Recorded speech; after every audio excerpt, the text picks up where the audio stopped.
Halo teman-teman kelas 5 di seluruh Nusantara. Senang sekali Kak Angga hari ini bisa belajar bersama kalian. Oh iya, teman-teman sudah berolahraga belum hari ini? Kalau sudah, yuk kita mulai pelajaran kita hari ini. Sebelum itu, kita berdoa dulu ya.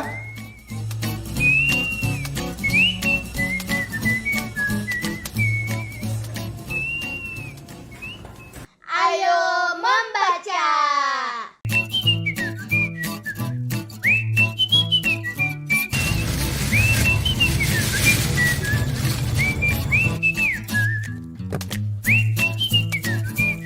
Teman-teman, sebaiknya sampah organik sisa memasak atau sisa makanan kita jadikan kompos. Selain bermanfaat, juga mengurangi polusi sampah yang ada. Teman-teman tahu tidak?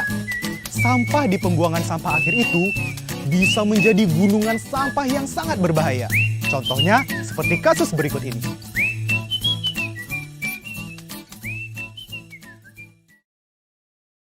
Tragedi longsor sampah.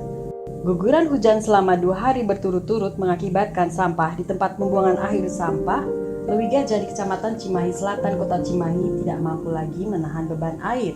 Gunungan sampah setinggi 50-70 meter ini akhirnya longsor. Jutaan kubik sampah mengalir deras dan menimbun puluhan rumah di Kecamatan Batu Jajar dan Cimahi Selatan, Jawa Barat. Tragedi ironis ini terjadi pada tanggal 21 Februari 2005 dini hari saat warga tertidur lelap.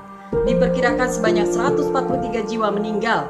Peristiwa ini menghebohkan tidak hanya masyarakat Indonesia tapi dunia. Banyak institusi yang akhirnya sadar tentang pentingnya pengelolaan sampah yang baik dan benar. Untuk mengenang tragedi ini, setiap tanggal 21 Februari diperingati sebagai Hari Peduli Sampah Nasional atau HPSN. Serem juga ya teman-teman.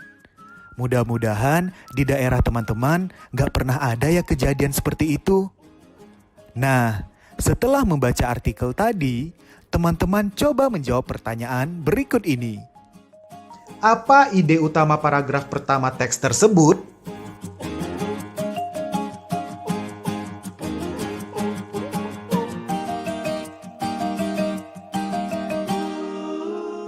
Ide utama pada paragraf pertama adalah longsornya gunungan sampah di Lewi Gajah, Cimahi. Paragraf mana yang menyebutkan waktu kejadian?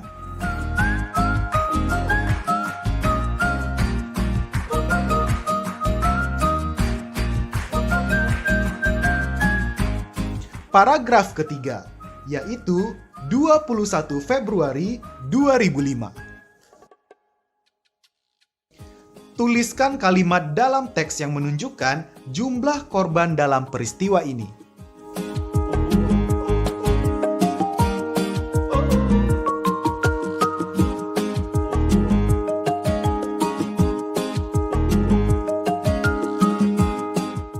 Bunyi kalimatnya adalah, diperkirakan sebanyak 143 korban jiwa.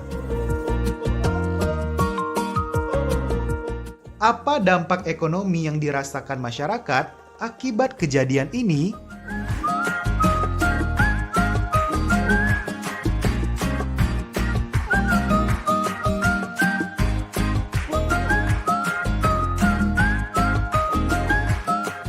Ya, betul sekali. Tragedi ini mengakibatkan banyak masyarakat yang kehilangan rumah dan harta bendanya.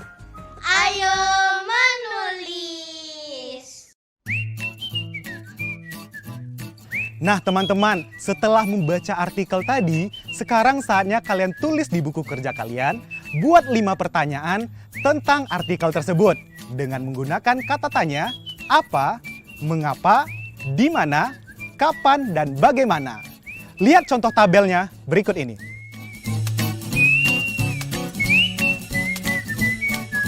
Tulislah di buku kalian masing-masing ya. Ayo berlatih. Rumi, kamu lagi ngetik apa sih? Kok dari tadi dihapus terus? Lagi bikin karangan ya, tapi aku nggak puas. Salah-salah terus. Salah ketik lah. Aku ngerasa kalimatku nggak bagus lah. Ya udah. Kamu ketik aja dulu. Nah, selesai mengetik, habis itu kamu baca lagi, terus kamu sunting. Sunting? Apa itu ya? Coba buka kamus kamu. Teman-teman tahu nggak? Setelah kita menulis sesuatu, entah itu menulis karangan, pesan, surat, dan lainnya, ada tahapan selanjutnya yang dinamakan menyunting. Menyunting adalah memeriksa kembali suatu tulisan dengan tujuan mengurangi kesalahan agar tulisan menjadi lebih baik. Perhatikan 2 tulisan berikut ini. Tulisan di tabel baris atas adalah tulisan yang belum disunting. Sementara tulisan di baris kedua sudah disunting penggunaan katanya, ejaan, tanda baca, dan singkatan.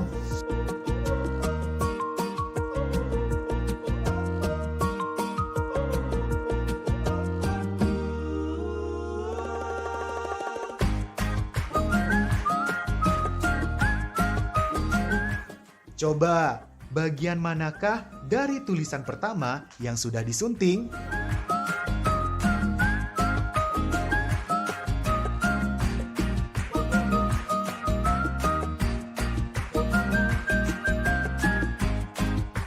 Nah, sekarang kita latihan sama-sama yuk. Coba sunting tulisan berikut ini agar menjadi tulisan yang lebih tepat dan lebih baik.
Ayah lagi ngapain sih?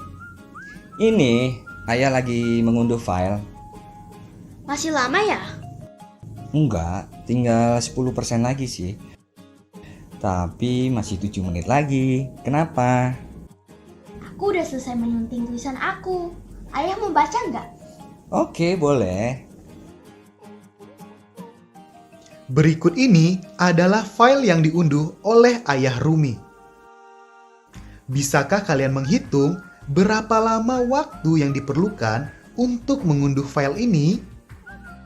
Cara menghitungnya sama seperti yang sudah dijelaskan kemarin ya.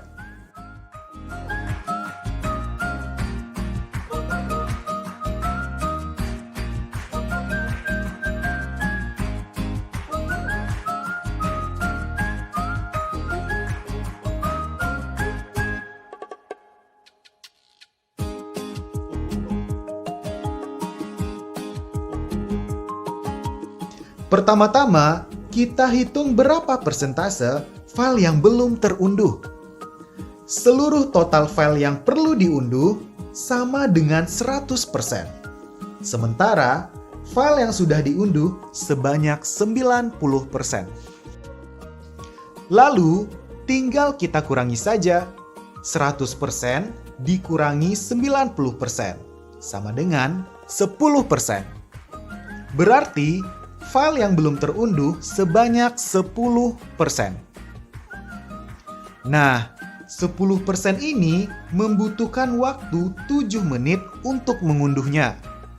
Untuk mencari total waktu yang dibutuhkan, kita tinggal membalik pecahan persentasenya saja.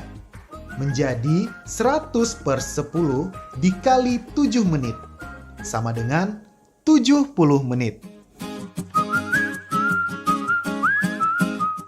Jadi, total waktu yang dibutuhkan untuk mengunduh file adalah selama 70 menit. Ayo menyimak! Teman-teman ingat kan? Kemarin kita sudah belajar mengenai bilangan pi yang merupakan sebuah bilangan desimal. Sebetulnya, apa sih kegunaan bilangan pi di kehidupan kita sehari-hari? Ini salah satunya. Coba perhatikan gambar berikut ini.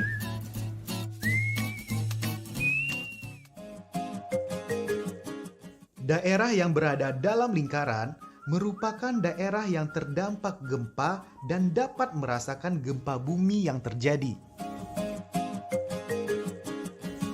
Jadi, kita ingin mengetahui luas daerah yang terdampak gempa. Maka, luas lingkaran dapat digunakan untuk menyelesaikan masalah tersebut.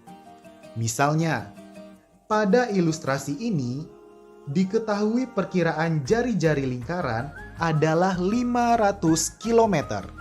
Maka, luas daerah terdampak gempa yang dapat diperkirakan adalah 3,14 dikali 500 pangkat 2, sama dengan 785.000.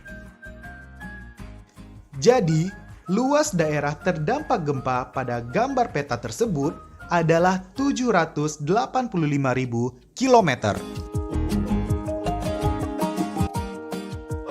Ayo mencoba! Tahukah kamu mengapa gunung berapi meletus dan mengeluarkan magma? Peristiwa ini terjadi karena ada energi panas bumi di dalam perut bumi yang menghasilkan suhu yang sangat panas. Ada beberapa dampak positif dari energi panas bumi dan meletusnya gunung berapi. Salah satunya adalah terbentuknya sumber air panas yang merupakan hasil perpindahan kalor dari panas bumi ke permukaan. Nah, teman-teman, coba jawab pertanyaan berikut ini ya. Pada sumber air panas di wilayah meletusnya gunung berapi, suhu air meningkat sebanyak 0,5 kali. Diketahui, suhu awal sumber air panas sebelum meletusnya gunung berapi adalah 37 derajat Celcius. Berapakah suhu setelah terjadi peningkatan?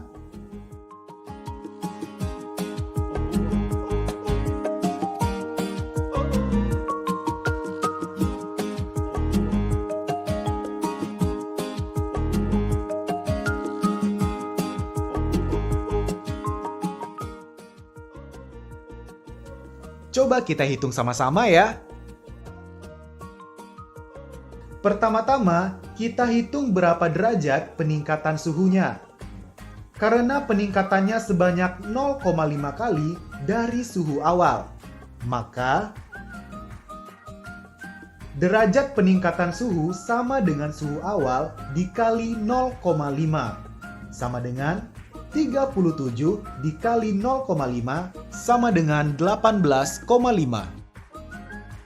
Jadi, suhu setelah terjadi peningkatan adalah 37 derajat ditambah 18,5 derajat sama dengan 55,5 derajat Celcius.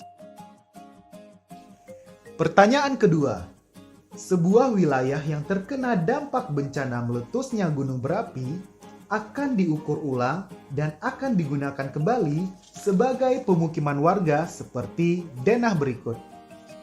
Gambar ini merupakan dengan ukuran masing-masing lahan. Setiap lahan untuk masing-masing rumah akan dikelilingi dengan seutas tali sebagai batas. Panjang tali yang dibutuhkan adalah 51,6 meter. Jika panjang lahan 13,3 meter, berapakah lebarnya? Cara menghitungnya, kita bisa menggunakan rumus keliling persegi. Kita sudah tahu panjang tali dibutuhkan adalah 51,6 meter. Itulah kelilingnya. Kemudian, yang sudah kita tahu adalah panjang lahannya. Berarti, tinggal kita bagi sesuai dengan rumus keliling berikut. Jadi, lebarnya adalah 12,5 meter.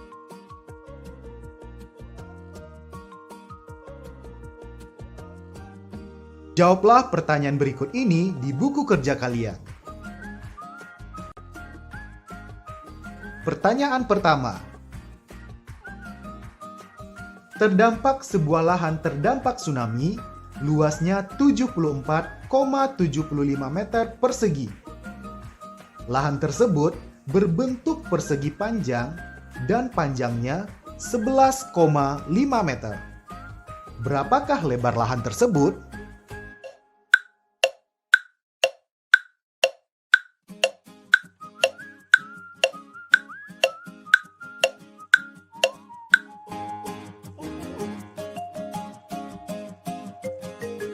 Sudah?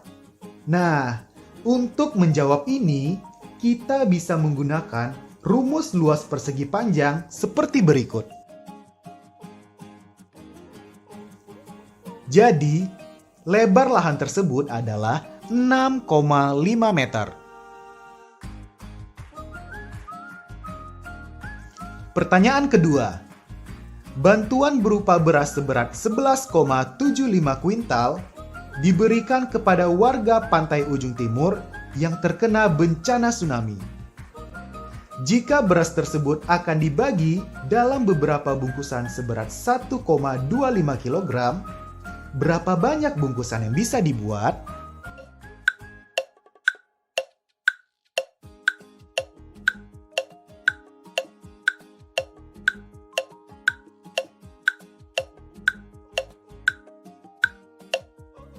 Kalian sudah selesai menghitung? Kita cek sama-sama ya.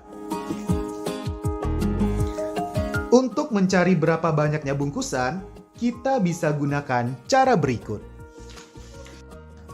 Jangan lupa, kita ubah dulu kuintal menjadi kilogram.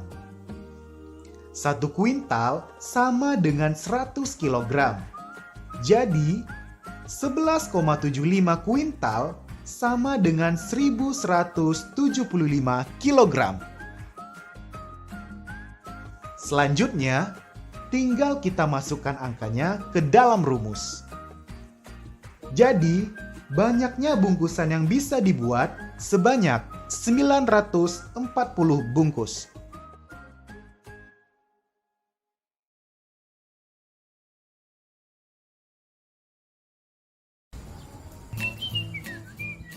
Teman-teman, Kak Angga sudah melengkapi buku tanggap bencana punya Kak Angga dengan ilustrasi.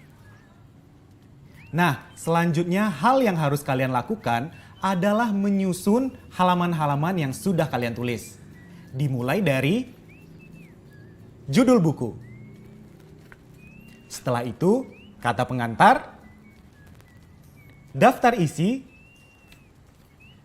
dan juga daftar pustaka.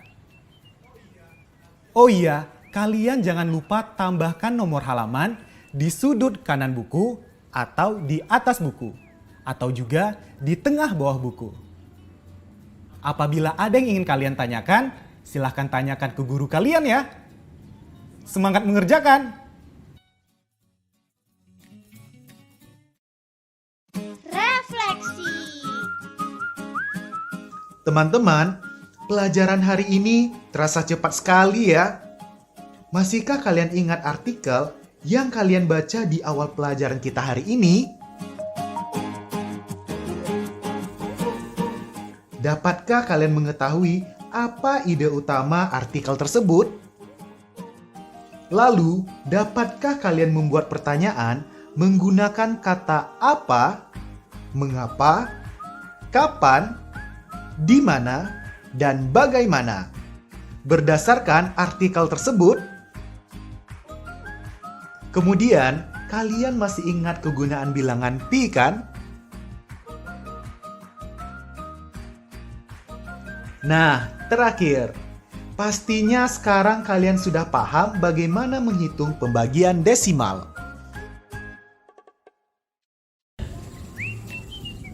Sambil mengerjakan proyek kita minggu ini, jangan lupa berlatih terus ya di rumah agar ilmu yang kita dapat hari ini bisa terasa.